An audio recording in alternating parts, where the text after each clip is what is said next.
en la bella obra de la muerte y la resurrección de Jesús. Allí se cumplió la ley. Dice la palabra del Señor que cuando Jesús muere, ¿verdad? O sea, entrega su espíritu, lo sepultan, ustedes saben la historia, lo vimos la semana pasada, Él resucitó. Y gloria a Dios por eso, porque la tumba quedó vacía. Tenemos un Cristo vivo, no un Cristo crucificado. Y eso nos diferencia de la iglesia tradicional o la iglesia católica, que ellos tienen a Cristo en la cruz clavado. Nuestro Cristo venció esa cruz, desde allí se levantó. Y tenemos en nuestro corazón al Consolador, a su Espíritu Santo, porque Él dijo, es necesario que yo me vaya, pero les voy a dejar a una persona que va a poder estar con ustedes 24/7. Jesús era humano, aunque era Dios hecho carne, pero Jesús estaba con sus discípulos en momentos específicos, pero no podía estar con todos en diferentes momentos, ¿verdad que no? Porque Él estaba, supongamos, estaba con Pedro, con Juan, y por allá estaba predicando, no sé, Bartolomé, no podía estar al mismo tiempo allá y acá. Pero el Espíritu Santo sí puede estar con usted y conmigo en el lugar que nosotros estemos. Por eso que Él dice, yo les voy a dejar a alguien que va a estar con ustedes siempre y los va a guiar. Entonces, la ascensión. ¿Cómo fue la ascensión? Vamos a leer Lucas 24, desde el verso 44 en adelante. Y antes de leerlo, le quiero decir que antes de la ascensión, es decir, desde la resurrección de Jesús, que ahí quedamos la semana pasada, hasta la ascensión, que es cuando Dios o Jesús sube a Dios, al Padre, hubo un periodo de 40 días. Son los 40 días que se conocen, los 40 días antes de la ascensión. ¿Qué pasó, hermana Merlin, en esos 40 días? ¿Quién me dice que no sean los pastores? ¿Qué pasó durante esos 40 días? Jesús resucitó. ¿Y qué hizo de esos 40 días que no se había ido al Padre? Lo que ustedes piensen no importa. Él estuvo con los discípulos. Visitó a los discípulos, muy bien. En una de esas oportunidades se le aparece a Tomás, pues dice que estaban los 11, porque Judas ya había hecho lo que hizo, y estaban reunidos allí, y él dijo, no, yo no creo eso que ustedes están diciendo por ahí, que lo vieron, gracias amada, que lo vieron por ahí, si a mí no se me aparece él mismo en este lugar y yo tengo que ver los huevos, las marcas que están en su mano, que están en su costado, yo no lo voy a creer. Y dice la palabra que en una de esas oportunidades Jesús se le apareció en el medio, la puerta estaba cerrada, como para que él viera, mira, ve, incrédulo. ¿Y qué le dice? Qué bonita esta palabra que le dice Jesús, porque son para nosotros. Dice, Tomás, porque tú me has visto, tú crees. Bienaventurados aquellos que no vieron y creyeron. Ya le estaba hablando de nosotros como iglesia, que no lo vimos, ¿verdad? Venir a la tierra, que no lo vimos cuando lo crucificaron, pero creemos en Jesús, ¿verdad? Y somos bienaventurados. Muy bien, eso pasó durante los 40 días. 40 días él logró o iba apareciéndole a sus discípulos y siguió enseñándole. Leemos Lucas 24, 44 en adelante. Dice la palabra del Señor. Y les dijo estas... Lucas 24, 44. Y les digo, estas son las palabras que os hablé, estando aún con vosotros, que era necesario que se cumpliese todo lo que está escrito de mí, en la ley de Moisés, en los profetas y en los salmos. Entonces les abrió el entendimiento para que comprendiesen las escrituras, y les dijo, así está escrito, y así fue necesario que el Cristo padeciese y resucitara de los muertos al tercer día, y que se predicase en su nombre el arrepentimiento y el perdón de pecados en todas las naciones, comenzando en donde, en Jerusalén. Y vosotros sois testigo de estas cosas. He aquí, yo enviaré la promesa de mi Padre sobre vosotros, pero quedaos vosotros en la ciudad de Jerusalén hasta que seáis investidos de poder desde lo alto. El 50, y los sacó fuera hasta Betania, y alzando sus manos los bendijo. Y aconteció que bendiciéndolos se separó de ellos y fue llevado arriba al cielo. Ellos, después de haberle adorado, volvieron a Jerusalén con gran gozo. Esta fue la ascensión, cuando ya el Señor Jesús se despide de sus discípulos, porque ya no lo iban a ver más físicamente. Ya durante 40 días se le había aparecido en ocasiones específicas, como para terminar de enseñarles o de prepararlos para ya el momento en el que definitivo él debía volver al Padre. Y ustedes dirán, ¿por qué se tuvo que ir? Se podía quedar, ¿verdad? Era necesario, porque venía la promesa del Padre, que era el Espíritu Santo. Es decir, venía el inicio de la dispensación de la gracia. Ellos estaban actualmente viviendo por la ley, pero cuando Él sube al Padre y viene el Espíritu Santo, empieza el inicio de la gracia. Y miren, la gracia es muchísimo mejor que vivir bajo la ley. Entonces era necesario que eso sucediera, ¿verdad? A eso lo leímos. Ahí dice, era necesario que Jesús volviera al Padre, siendo así exaltado por Dios. Y diremos, ¿por qué exaltado? Dice la Biblia, creo que es en Filipenses, que Él se humilló dejando su trono y se hizo semejante a hombre y vino a la tierra, ¿verdad? Se humilló, o sea, en vez de estar con una corona en gloria, vino a la tierra a sufrir por nosotros. Y dice el Señor, pero por cuanto Él fue obediente y se humilló y mostró humildad, incluso al lavar los pies de sus discípulos, dice, Dios lo exaltó y le dio a lo sumo, eso quiere decir a lo más alto, al cielo, está sentado a la diestra de Dios Padre, ¿verdad que sí? Entonces era necesario para que se cumpliese la promesa del bautismo del Espíritu Santo, que es la investidura del poder de Dios que tenemos como creyentes cuando recibimos a Jesús. Es decir, cuando viene el Espíritu Santo a morar en nuestros corazones, desde el día que nosotros muy bien lo confesamos como Señor y Salvador. Desde allí viene la investidura, el bautismo del Espíritu, la llenura de ese Espíritu Santo en nosotros. Y yo sé que ustedes podrán decir, hermana, pero todos aceptamos a Jesús, pero yo veo como que unos son más espirituales que otros. No importa, aquí no vamos a jugar quién es más espiritual que otro. Todo lo que acepta a Jesús tiene el Espíritu Santo. Que el Espíritu Santo va a obrar en esa persona dependiendo de la disposición del corazón y de la relación que ese hombre tenga, esa persona tenga con el Espíritu Santo. Eso es cierto. Pero ya eso depende del corazón o la disposición de cada uno. Si él quiere buscar más de Dios, si no quiere tener una intimidad, nosotros no jugamos, ¿ese será que no tiene el Espíritu Santo? No hagamos eso, hermanos, porque podemos estar en juicio, porque si él aceptó a Jesús como su Señor y Salvador, el Espíritu Santo está morando en él y está tratando con él. Solo que hay unos que quizás le damos más libertad al Espíritu para obrar en nuestra vida. Pero si aceptó a Jesús, tiene al Espíritu Santo. Jesús se despidió de sus discípulos, pero les dio una gran tarea, que es la gran comisión. Y ahí nos va a ayudar nuestra hermana Jaycin, Mateo 28, 19.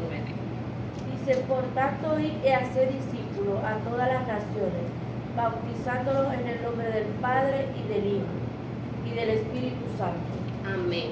Jesús les dice a los discípulos, miren, no se van a quedar en la tierra de niños bonitos, no se van a quedar calentando bancas si lo llevamos a la actualidad, no se van a quedar, aceptaron a Jesús, se bautizaron y qué bellos en esas sillas. No, yo no quiero calentar bancas, dice Jesús, yo les tengo una tarea.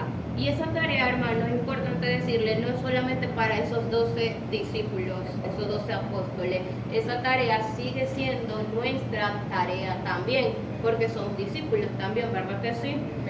Y esa tarea dice, vayan y anuncien la buena nueva, es decir, vayan y hablen de mí. Lo que vieron, lo que aprendieron de mí, eso vayan y enséñenlo.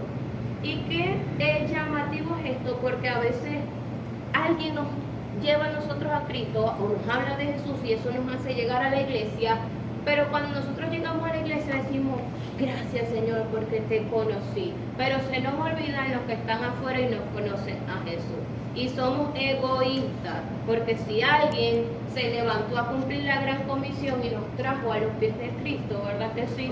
Nosotros también podemos hacer lo mismo.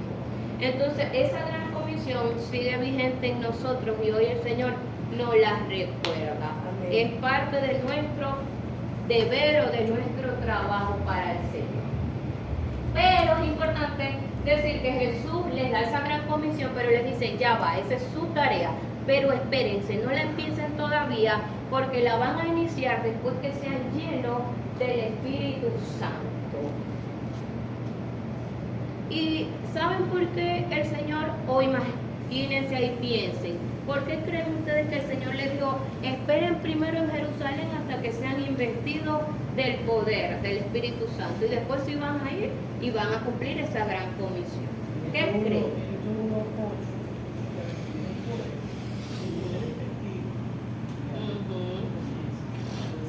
Tenían que ser como equipados, ¿verdad que sí? Es como cuando uno va a la guerra y dicen, ya va, primero vamos para el cuartel, vamos a entrenarte, vamos a decirte, mira, estas son tus armas, con esto que te vas a defender. Ellos tenían que ser equipados primero para luego salir a cumplir la tarea que el Señor les había encomendado. ¿Cuándo iban a ser empoderados? Cuando fueran investidos de ese poder. Amén. Ajá, muy bien, llega el día de Pentecostés, el día esperado, porque el Señor les dijo, no se me vayan de Jerusalén, espérense porque eso va a empezar en Jerusalén. ¿Por qué en Jerusalén? Porque ahí dice, primero en Jerusalén, luego en los demás lugares. Jerusalén era donde iba a ver el avivamiento, donde iba a pasar por primera vez la llenura del Espíritu Santo. Por primera vez el Espíritu Santo iba a venir a la tierra.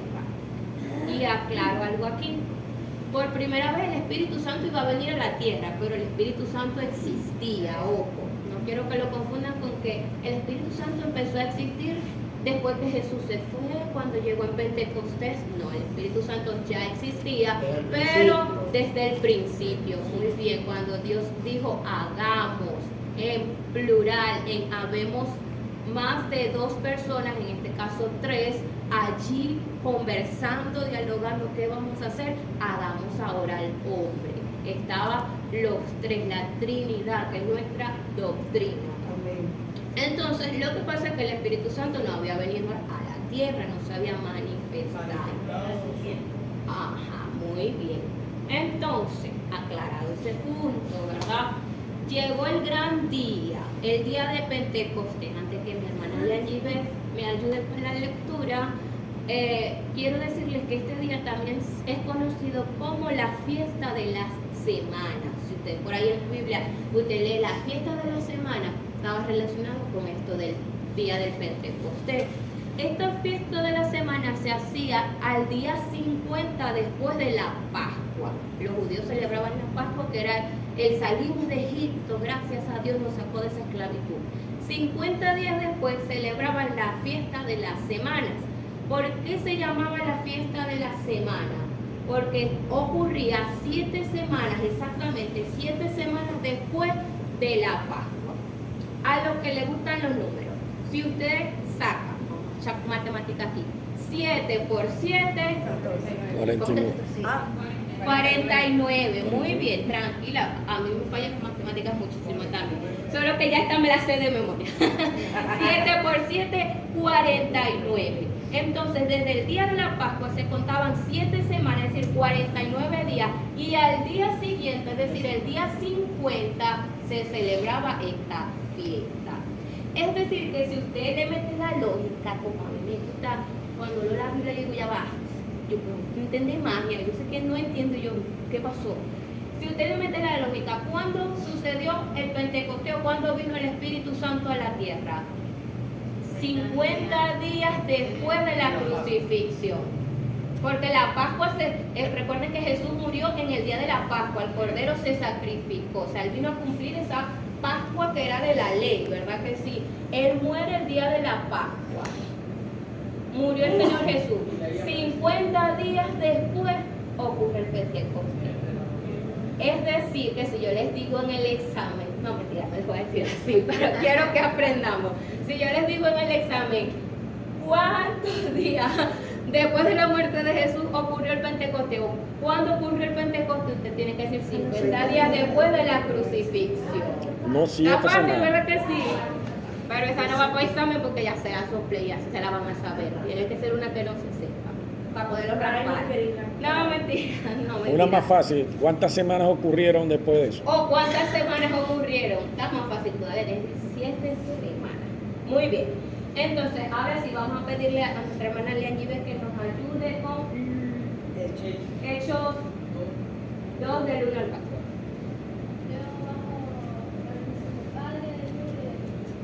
Amén.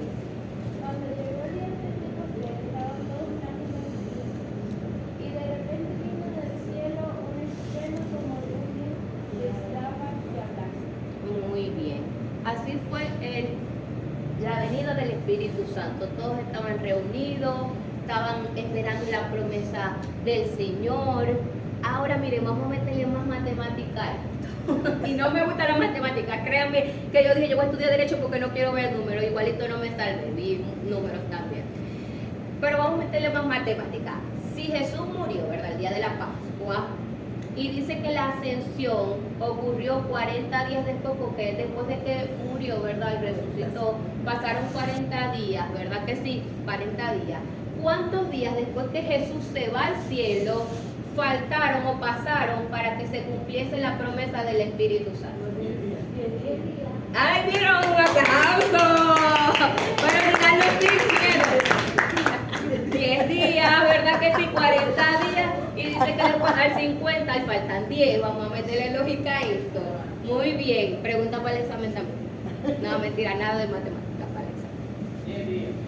El día 50 se cumple, es decir, después que Jesús se va, 10 días pasaron. Y empieza el Señor, Dios mío. El Señor se va y le dice a sus discípulos, y los discípulos dicen, nos tenemos que quedar aquí, en cualquier momento puede llegar, y están todos reunidos. Llegó la fiesta, ellos no sabían qué iba a ocurrir en esa fiesta, era normal celebrar esa fiesta. Dios escogió ese día específico, porque Dios no le dijo qué día en específico iba a venir, ¿verdad?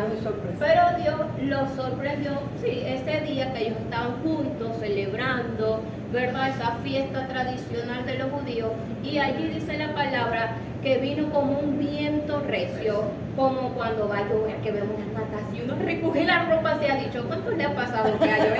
Salimos corriendo, pero no, viene lluvia, recoge la ropa, se ha dicho, si estamos en la calle empezamos un carrito, Señor, queremos llegar a la casa porque sabemos que lo que viene es agua, ¿verdad que sí?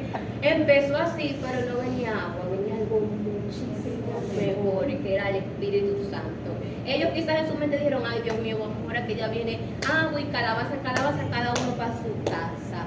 Pero el Señor los sorprendió y dice la palabra que todos empezaron a hablar lenguas. Ahí habla de fuego, pero fuego tiene que ver con poder, con el mismo Espíritu Santo que es representado con agua, con paloma, con fuego. El Espíritu Santo se estaba manifestando allí, y una de las manifestaciones del Espíritu son las lenguas, el hablar en lengua. Por eso también es importante, hermanos, a veces escuchamos a alguien hablar guachi, guachi, guachi, o como a veces dice el pastor, manga larga, manga saca, manga corta, manga larga, pero en forma de juego, ¿verdad? Y a veces decimos, está loco, no está loco, el Espíritu Santo está obrando en él, y a veces nosotros no lo entendemos, pero eso es una de las manifestaciones del Espíritu. Entonces empezaron todos, guachi, guachi, y empezaron todos ahí un mover y una llenura y un avivamiento ahí, todos gozosos. ¿Y saben qué es lo más bonito? Habían 120 personas aproximadamente en ese lugar donde estaban reunidos. Y dice que aún los extranjeros, los que no nos cada uno entendía esas lenguas. Es decir, que yo pienso que no solamente había lengua, el don de hablar lengua, sino de interpretar, porque como ellos podían entenderle si era un idioma celestial. Es decir, que así mismo estaba el Espíritu Santo en los otros, haciéndoles entender lo que el Espíritu hablaba, porque tenían que ser edificantes, tanto al que lo estaba hablando como al que lo estaba escuchando.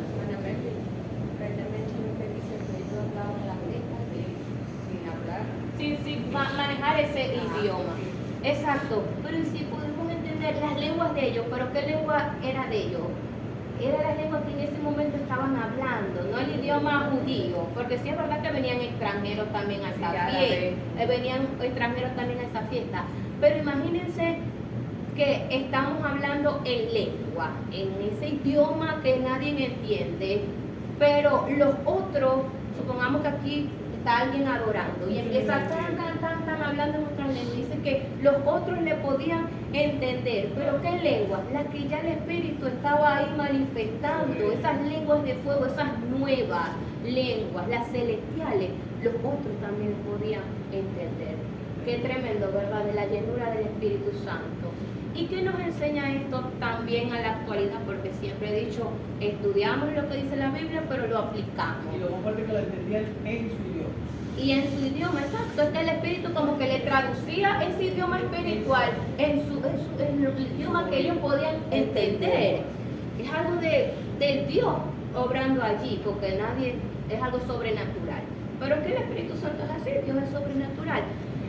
Pero, llevándolo a la práctica, ¿qué nos dice la palabra? Si alguien tiene el don de hablar lengua, buenísimo, excelente. Mire, yo hablo lengua en mi casa y en mi casa. Yo creo que muy poco ustedes van a escuchar aquí hablar lengua, porque la Biblia dice, o si no, calladita sentada cuando yo esté adorando por allá, porque me edifica. Pero a mí la Biblia me dice que no lo haga con un micrófono tan churarara. Son ejemplos. No me estoy burlando del Espíritu Santo. ¿Por qué? Porque dice la palabra que tiene que haber un intérprete, alguien que les diga a la iglesia, para que la iglesia también pueda ser edificada, así como mi espíritu está siendo edificado, ¿verdad que sí? O si tengo el don de intérprete y digo, el Señor dice, que levanten sus manos y adoren, ya usted está diciéndole a la congregación lo que el Señor está colocando en su vida, ¿verdad?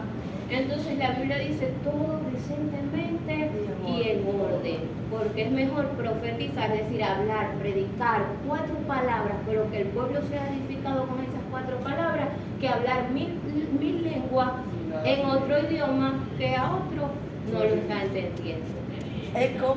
Porque hay personas, por ejemplo, que allá en el altar están orando y empiezan a hablar lengua. Bueno, yo no digo que, no lo hagan, pero eso es algo que se puede como controlar. Sí. Es algo que uno, a veces se puede salir Si lo hace, se edifica a sí se mismo. está edificando a sí mismo, tiene que tratar de hablando la lengua o quitarse el micrófono y en ese momento y así se está edificando cuando ya el Espíritu Santo otra vez en idioma normal, el de nosotros que lo entendemos, tomamos el micrófono y gloria a Dios, porque tampoco le podemos decir Espíritu Santo cállate, ¿verdad que no? Pero sí tenemos que, la Biblia no nos dice, es mejor hacer silencio y decir 4 palabras entendibles que hablar en lengua y nadie me está entendiendo. Vuelvo y repito, usted lo puede hacer, usted está sentado en su silla, a mí me ha pasado, empezó a hablar y es más, trato de callarme para que el que esté al lado no vaya a decir se volvió loca, la hermana no le entiendo lo que está diciendo, para mí solita. Pero bueno, si no, le pedimos ayuda al Espíritu Santo. Espíritu Santo, ayúdame a hablar mi lengua, Señor Padre, cuando yo esté en intimidad contigo. O vuelvo y repito, como dice mami, estoy con el micrófono y el Espíritu Santo me toma y yo estaba intercediendo. Bajo el micrófono, hermanos, Dios nos ama, volvemos otra vez cuando ya, porque sabemos que nos pasamos 1 hora hablando en lengua, ¿verdad que no? Son momentos específicos. Ajá. Meli, pero como dice, ¿verdad? Hay personas que como Dice, no debemos agarrar tampoco el don de lengua en guachapa, porque muchos lo agarran como para tentadores, ¿verdad? Porque hay pastores que te administran y ellos mismos te dicen, como dice Mel, Lo lo que- que el Señor te está diciendo. Te dicen en el oído, te hablan en don de lengua, y lo dice el Señor te dice, porque si Dios te toma en el púlpito, pero tienes que decir lo que le está diciendo al pueblo. Yo les aconsejo algo, si tienen el don de hablar en lengua, pídanle al Señor también el don de interpretar. Eso. Porque el Espíritu Muy Santo nos importante. da. Pedámosle, Señor, yo quiero el don de interpretar lengua, para que cuando tú me uses en hablar lengua, yo también pueda darle al pueblo la interpretación. Hasta para uno mismo. Y hasta para uno mismo, exacto, porque nuestro espíritu lo entiende, pero nuestra mente dice, ¿qué es esto? Entonces, cuando tenemos el don de interpretar lengua, a mí me ha pasado, pero les digo, me pasa en ocasiones específicas. Yo digo, y de una vez aquí, mientras mi boca está diciendo el idioma que mi mente no entiende, en la mente de una vez me viene lo que yo estoy diciendo. Pero les digo, en ocasiones específicas. Así que si usted lo toma el Espíritu Santo para hablar en lengua, no va a decir, hermana Merlin, ¿qué dije? Porque no le prometo nada, oye. Ok, muy bien. Pasala, por favor. Con la llenura del Espíritu Santo, lo que leyó nuestra hermana Leaníbal, el Espíritu Santo vino, descendió, todos fueron llenos, salieron gozosos. Dice que con esa llenura del Espíritu Santo se inicia la iglesia. Es decir, allí nace la iglesia con ese grupo de 120 y gloria a Dios, porque hoy somos millones que hemos creído en el Señor y que tenemos el Espíritu Santo. Que en un momento descendió sobre solo 120 personas, pero que hoy en día todo aquel que acepta a Jesús tiene al Espíritu Santo. Dice, el nacimiento de la iglesia ocurre cuando el Espíritu Santo vino sobre los creyentes que esperaban en el aposento alto en días de Pentecostés. Es importante resaltar algo de este punto, que cuando la iglesia nace llena del Espíritu Santo, cuando todos estaban juntos y unánimes. Miren, esto me habla a mí de que Dios se mueve, de que hay una llenura, de que hay un avivamiento, que hay un mover del Espíritu Santo en nosotros como iglesia, como un cuerpo, cuando estamos unidos. Por eso, como les decía, yo los felicito porque vi la unión en estos grupos, en estos teatros. Yo vi que todos nos abocamos, todos hermanos ahí participando y colaborando con otros. Yo vi la unidad y yo me gozaba porque yo decía, hoy nada más que me voy a sentar yo. La semana pasada me tocó así, me senté yo el hermano Jorlen, la hermana Iris y mi persona. Yo creo que éramos los únicos tres que estábamos viendo, porque todos los demás eran parte de la obra. Yo decía, ese es el grupo, ¿no? Y mira estos voladitos, y el Espíritu Santo me traía unidad, y eso es bonito, porque ahí es donde Dios se mueve, ahí es donde Dios envía poder, bendición, vida eterna. ¿Qué dice la palabra? Mira cuán bueno y cuán delicioso es que los hermanos habiten juntos en armonía, en un mismo sentir, porque ahí envía el Señor bendición y vida eterna. Queremos el mover de Dios en nosotros, iglesia, debemos de permanecer unidos. ¿Qué decía el Señor Jesús? Padre, yo te pido que como tú y yo seamos uno, ellos también puedan ser uno.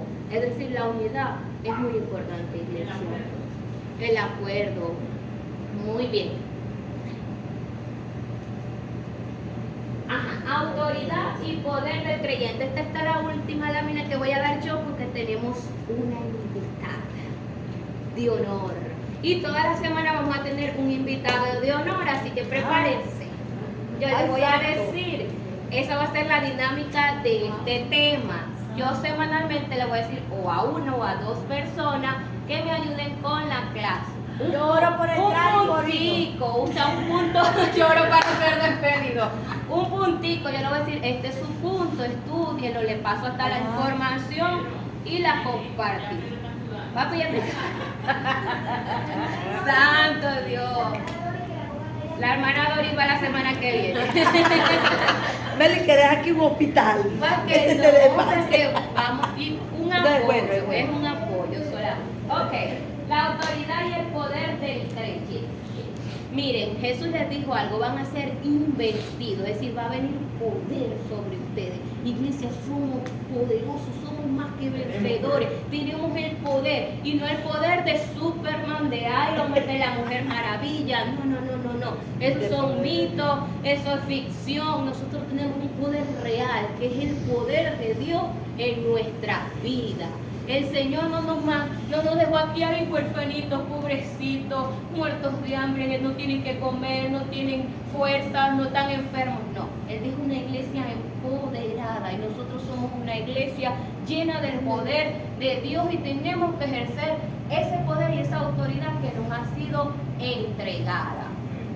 Dice, la autoridad es el derecho o la licencia legal. Es decir, el permiso que Dios nos da a sus hijos para usar su poder. Es decir, estamos aprobados por Dios para representarlo aquí en la tierra, para ejercer ese poder. No es nuestro poder, por eso es que nosotros solos nada podemos hacer, porque somos humanos y nuestras fuerzas son limitadas. Y si nos vamos a pelear con el enemigo con nuestra propia fuerza, ya estamos vencidos. Pero ¿quién venció al enemigo? Jesucristo. Y ese Jesucristo fue el que dijo, yo me voy, pero les voy a enviar uno que los va a revestir de mi poder. Amén. Y el poder es la fuerza de Dios, por supuesto, no la nuestra, que nos permite hacerle frente a las obras del enemigo sin dudar que venceremos. ¿Por qué sin dudar? Porque si ya Jesús venció, nosotros también vamos a vencer, venceremos. ¿Quién tiene Lucas 10, 19? Por ahí, ¿verdad? No, no fue para que yo les di. ¿Me pueden ayudar con esta? Creo que te las di mal, discúlpenme esta, porfa. Lucas 10, 19. Esta misma es. Léanlo. Lucas 10, 19. He aquí, os doy potestad de hollar serpientes y escorpiones, y sobre toda fuerza del enemigo, y nada os dañará. Ahí están viendo qué nos dio el Señor. Nos dio el poder para hollar escorpiones y serpientes, demonios, para poner las manos sobre los enfermos, para comer o tomar cosas mortíferas, y nada nos hará daño. Pero si lo hacemos ¿en qué?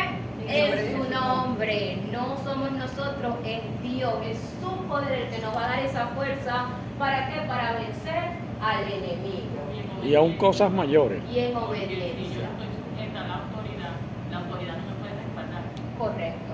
Porque a veces no obedecemos a Dios o estamos mal con el Señor y queremos que el Señor obra en mí, respáldame, yo voy a poner las Y no manos. obedezco. Y entonces nos puede pasar lo que le pasaron a unos que fueron a poner manos y a reprender y salieron fue avergonzados. Porque no tenían una comunión con Dios. De hecho, en el nombre del Dios de Pablo, del Dios de... Ni siquiera estaban llenos del poder porque no creían en Jesús. Y el Dios de Pablo, porque no dicen en el nombre de Jesús, porque yo creo en el nombre de Jesús. No tenían esa autoridad, por decirlo así, para usar ese poder. Por eso salieron todos avergonzados. Como estamos en un mundo gobernado por Satanás, que nos hace oposición para que no cumplamos la voluntad de Dios, de ir y predicar el Evangelio, de mantenernos firmes, de estar unánimes, ¿verdad? El cristiano se encuentra constantemente en una lucha contra el reino de las tinieblas. Es por eso que el cristiano tiene una armadura espiritual. Es decir, Dios o Jesús le dijo a los discípulos, los dejo aquí, les envío al Espíritu Santo, esperen que van a ser revestidos de poder, les doy la autoridad, les doy el poder, pero ¿para qué? Para que ustedes cumplan mi voluntad en esta tierra. Somos embajadores de Jesucristo, es decir, representamos a Jesús. ¿Y qué hizo Jesús? Anunció las buenas nuevas, ¿verdad? Bueno, ¿qué eran las buenas nuevas? Anunció el perdón de pecado. Eso tenemos que hacer nosotros. Pero el diablo nos va a hacer oposición para que no cumplamos ese propósito. Y entonces aquí entra el punto de la armadura de Dios. ¿Cómo nosotros tenemos que vestirnos para ganar? Porque leímos ahí, ¿verdad? que sin duda vamos a vencer. Es decir, sin duda estamos equipados y preparados por Dios para vencer a ese enemigo. Pero tenemos que vestirnos de una forma. Sí, esta camisita no va a hacerle nada al enemigo. Este pantaloncito, nada. Y estas gomitas menos le van a hacer nada al enemigo. Porque dice la Biblia que nuestra lucha no es con sangre ni carne, es decir, no es humano, no es a lo físico, sino en lo espiritual. Y le dejo por aquí a mi hermana Emily. Y prepárense que les voy a decir quién viene la semana que viene. Pero va a ser una sorpresa. Vamos a estar hablando acerca de la armadura del creyente. Y vamos a estar ubicándonos en Efesios 6.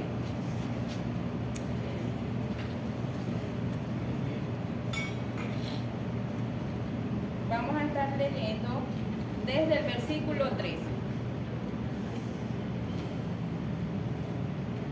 Amén.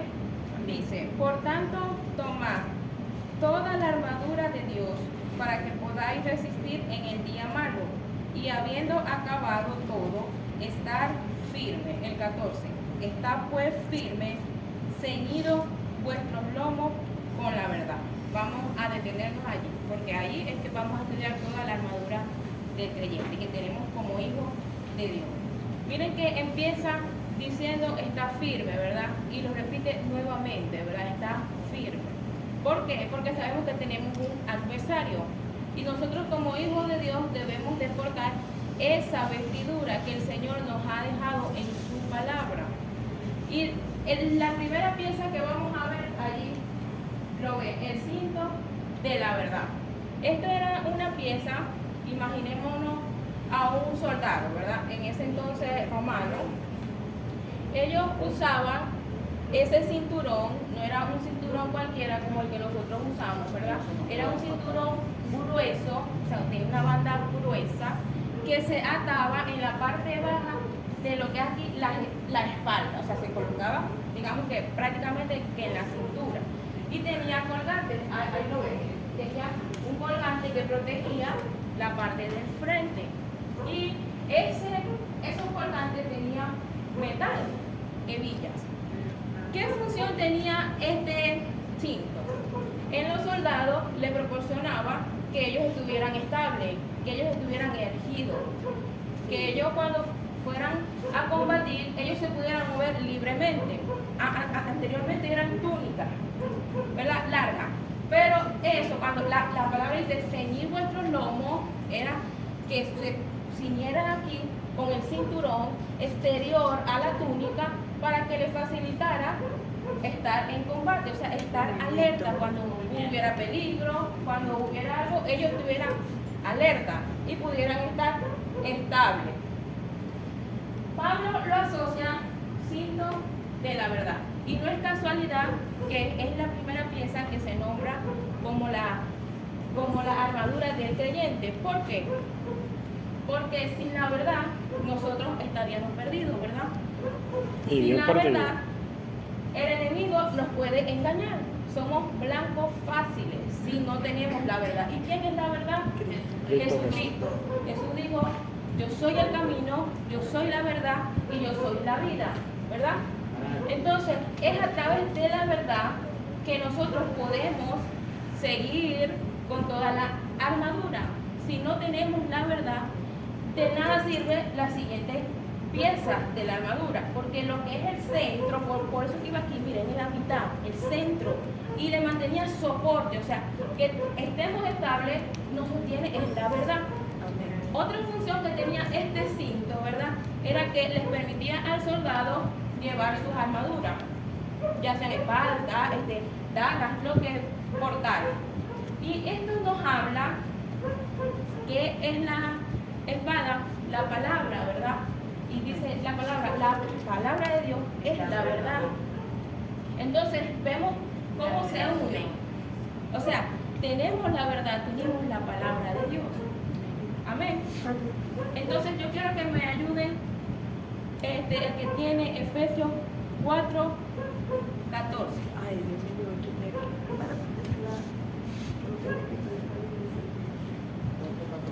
4:14, ¿no? Para que ya no seamos niños fluctuantes, llevados por doquiera de todo viento de doctrina, por estratagema de hombres para que engañar emplean con astucias las artimañas del error. Amén. Entonces, la verdad nos va a permitir a nosotros poder combatir las artimañas del enemigo. Y es necesario tener la verdad. Es allí cuando alguien viene y le enseña algo que va contra de la palabra, usted puede decir, no, eso está equivocado, eso está errado. ¿Por qué? Porque usted tiene la verdad, usted la conoce, usted se ciñó su lomo con esa verdad. O sea, usted tomó esa autoridad que nos manda en Efesios 6:14. Continuamos con la siguiente pieza, la coraza de justicia. La coraza de justicia era otra pieza que se usaba desde el cuello hasta la cintura, se colocaba. Si el cinturón quedaba flojo, la coraza también quedaba floja. O sea, todo va de la mano, todo tenía que, como cuando usted se viste y se coloca todo, usted quiere quedar bien, todo perfecto, ¿verdad? Que quede bien la correa, que quede bien la camisa, ¿verdad? Bueno, se tenía que colocar bien, porque si esto quedaba flojo, la coraza también quedaba floja.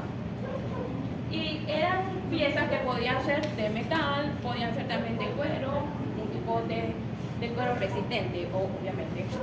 Y se colocaba en la parte esta, ¿verdad? Frente y también espalda. ¿Por qué? Porque su función era proteger órganos vitales, el corazón. Y habla que es la coraza de justicia. Es decir, nos está hablando que nosotros somos justificados. ¿Por qué? Por medio de Jesucristo. Que no hay condenación y no hay culpa. Porque somos justificados por medio de Jesucristo. Esa es la justicia. No es por nuestros propios medios. No es por nosotros, sino por Jesucristo. Cuando nosotros llegamos a los caminos de Dios, es como si Jesús estuviera diciendo, bueno, ten esta coraza de justicia. Vístete de justicia, no es tu justicia, Merly, porque con tu justicia, tus acciones justas, no le vas a hacer rival, no le vas a hacer frente al enemigo, es con mi justicia. Toma mi justicia, yo te la doy a ti, no es con nosotros. Nosotros podemos hacer obras buenas, justas, acciones, decisiones buenas, pero eso no va a ser un ataque para el enemigo. Es a través de la justicia de Jesucristo que nos la dio en la cruz. Amén. Y eso lo vamos a leer en 2 de Corintios 5:21. Hasta que escribe eso y no me entiendo ni mi número. 2 de Corintios 5:21. Pero yo le di los papelitos. al que no conoció Al que pecado. no conoció pecado, por nosotros lo hizo pecado para que nosotros fuésemos hechos justicia de Dios en él. Amén. Entonces ahí está la base bíblica. Por medio de él es que nosotros podemos vestirnos de justicia. Por medio de él es que nosotros podemos, nuestro corazón, ir de pureza, tomar buenas acciones que nos acercan a Dios, que nos acercan más al Señor. Pero cuando no obedecemos la palabra de Dios o cuando no queremos permanecer en su palabra, ¿qué va a pasar? Vamos a abrir una grieta. Aquí, miren, en nuestra coraza va a abrir una grieta y vamos a hacer blanco fácil para que el enemigo nos pueda herir. El ejemplo del rey que se disfrazó y estando en la batalla disfrazado, lo alcanzó una flecha y se metió por el medio de esa pieza. Estamos hablando de una figura humana, estaba por ahí en la guerra. ¿Qué pasa? Que uno es desobediencia. Entonces eso abre grieta y es por donde el enemigo puede dañar su corazón. Exacto, y es fácil que esa flecha penetre. Y entonces cuando el corazón, ay, nos sentimos, ¿será que yo soy patito feo, yo no me voy a gustar en la iglesia? Cuando dice la palabra que ya somos justificados por medio de Jesucristo. Entonces es necesario colocarnos también esa coraza. El siguiente son los calzados del Evangelio de la paz. Es decir, en ese entonces eran sandalias eran feitas, ¿verdad? Como que raritas. Eran un poquito extrañas, La ¿verdad? verdad que se estuvieron de moda hace poco y las romanas Eran como un poquito extrañas, ¿verdad? Pero eran un cuero que se ataban al pie, ¿verdad? Y le permitían al soldado mantener un balance, un equilibrio. Y cuando habla de que nos calcemos nuestros pies, es para ir a predicar ese evangelio, esas buenas nuevas de salvación que traen paz a nuestras vidas, a nuestra familia, a nuestro entorno, ¿verdad? Y eso lo vemos en Mateo 28, 19. Por tanto, haced discípulos a todas las naciones, bautizándolos en el nombre del Padre y del Hijo y del Espíritu Santo. Ok, entonces ahí vemos la gran comisión, ¿verdad? Todos tenemos esa tarea de ir y predicar el evangelio, donde quiera que nosotros nos encontremos, hermano. Usted está en el trabajo, tiene la oportunidad de predicar el evangelio, usted hágalo.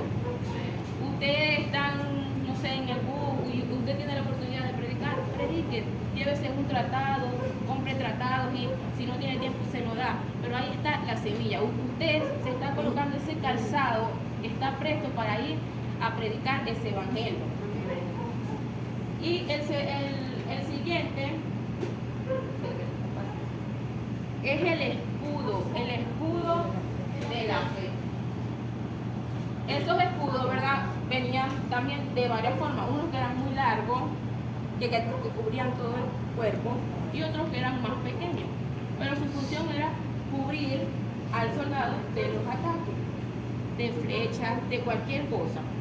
¿Y qué nos quiere enseñar el Señor? Cuando nosotros tomamos ese escudo de la fe, nosotros creímos en Jesús por medio de qué?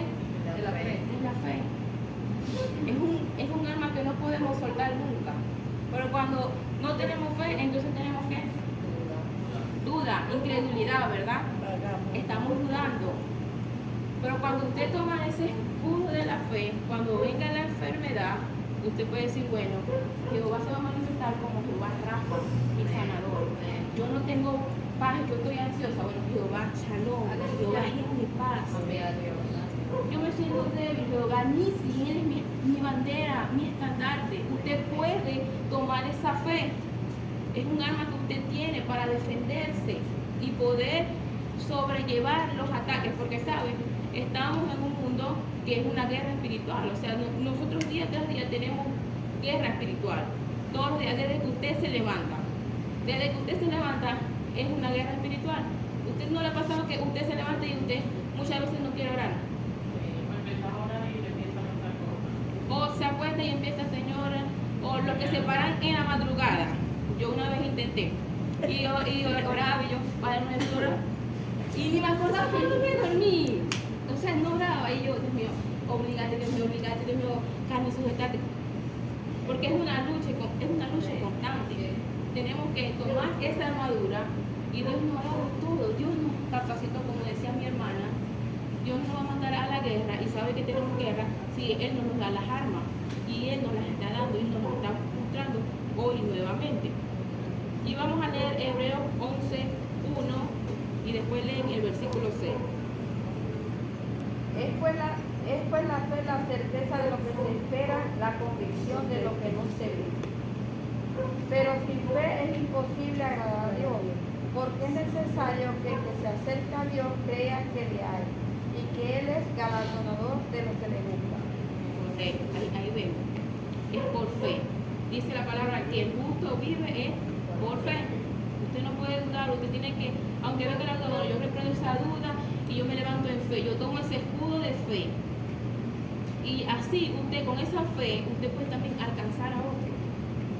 Porque usted mostrando esa vida llena de fe, usted dice, los que están alrededor pueden decir, yo quiero ser como mi hermanito que tiene fe. Pero muchas veces hasta nosotros dudamos, muchas veces, ¿verdad? Amén. Y Jesús se lo decía a sus discípulos, ustedes también dudan, falta de fe, o sea, les falta fe todavía, ustedes han caminado conmigo, me siguen y todavía les falta fe. Es necesario que sigamos trabajando en ello, mi hermano. El siguiente elemento o pieza es el yelmo de la salvación, que era ese casco que se usaba. Se protegía todo lo que eran las mejillas y la parte lateral y posterior de la cabeza, ¿verdad? Esto nos habla de nuestra mente, hermano, de nuestro pensamiento. ¿Sabe qué? Que la batalla espiritual empieza aquí, en la mente. En la mente. ¿Dónde termina? En la mente. En el corazón. Y nosotros empezamos, primero empieza aquí, ¿verdad? Un pensamiento. Cualquier pensamiento, no sé, yo soy poca cosa, tengo la autoestima baja, yo no lo puedo hacer, yo soy bático feo, ¿verdad? Baja hasta aquí, como dice mi hermano. Y después yo lo hago. Y él me dijo, no, si yo soy bático feo. No, yo no puedo, no, a mí me da miedo, yo no puedo. No, y pasa en mi que si uno no tiene cuidado, te lo digo porque me ha pasado, una vez se siente como, vamos a decirlo, que se ve un poquito feo, como la cucarachita en el gallinero, te sentí como poca, porque el diablo te lo hace creer en los pensamientos. Y uno tiene que tener la palabra que viene siendo como el yermo, que es la palabra. No, Señor, yo soy tu hija, yo soy tu sierva, yo soy esto. Me pasó algo, disculpa que te lo voy a contar rapidito, como dice Merly, en el trabajo, llevaron unas cosas y yo le digo, pero vamos a compartir. No, a vos te toca la sobra. Digo, ¿sabes cómo es la cosa? A mí no me toca la sobra, mamita, con cariño, porque yo soy hija del Rey de Reyes y Señor de Señores, y yo me voy a sentar en la mesa a comer con el Rey. Y como soy hija del Rey, me toca comer en la mesa. Ella como que le dio pena y quedó como asombrada. Pero, pero es que hubo que hacer la pandemia y comimos la sobra. Le digo, yo en la pandemia no comí sobra, porque el Señor me suplió y me provió y comí mejor que en otros tiempos. Y quedó.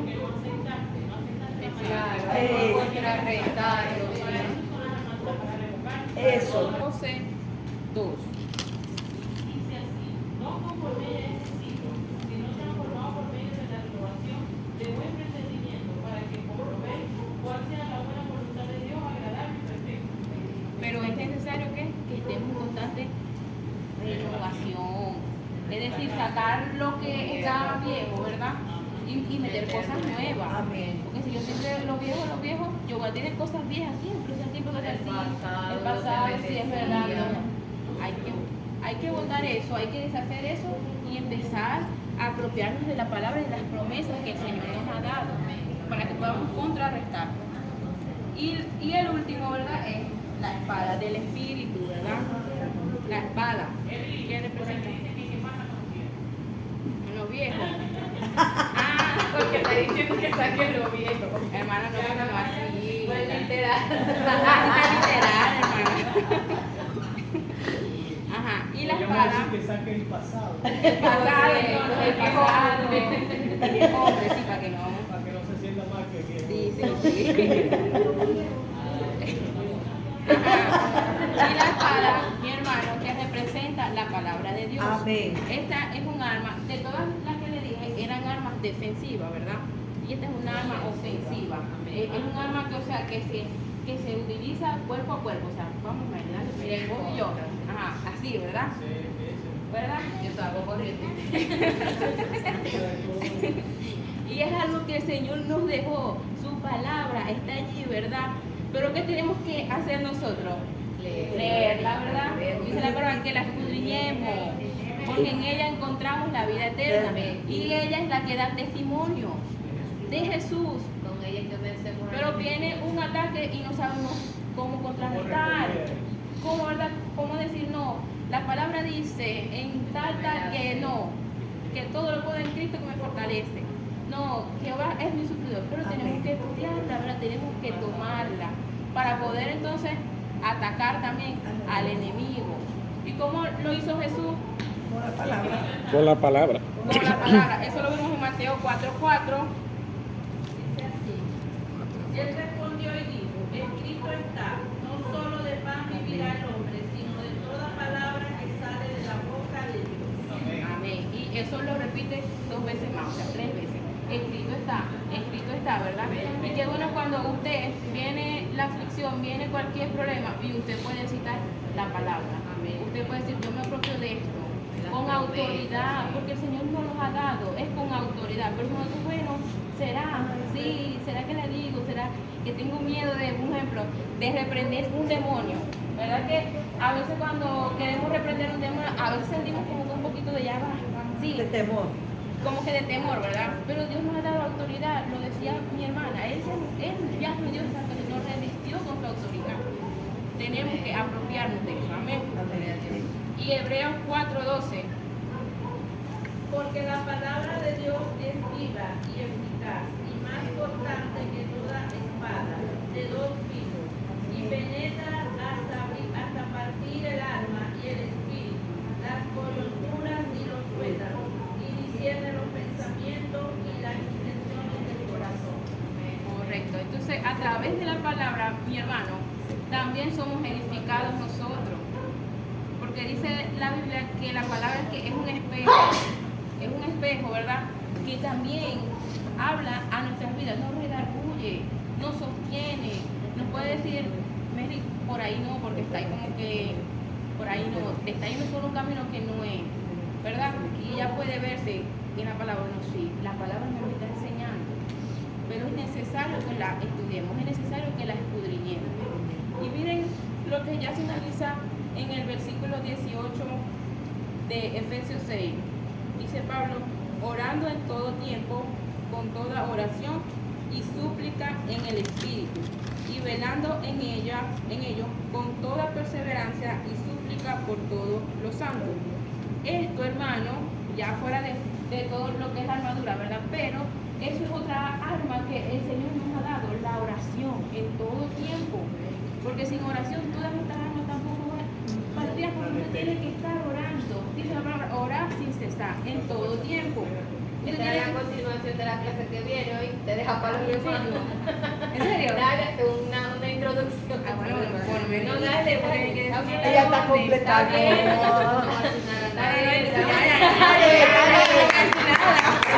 No, hoy lo que está bien porque no asignemos a nada. Ya, hasta aquí, hermano, hasta aquí se termina. No, pero si vas bien. Termina la idea. Claro. Lo que yo les decía, que esta es otra armadura, ¿verdad? Otra arma que el Señor nos ha dado y que tenemos que perseverar en ella, Amén. en la oración. Que sigamos, nosotros nos vestimos de todas estas piezas, ¿verdad? Pero con la oración, con la perseverancia, siguiendo, orando y perseverando. Es una conversación plena con Dios. Amén.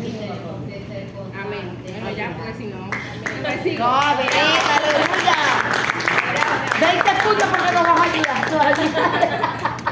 Ahora sí, que lo perdoné al principio. bueno, les exige ponerse de pie. Vamos a orar. Señor, Quedamos en la bella obra de la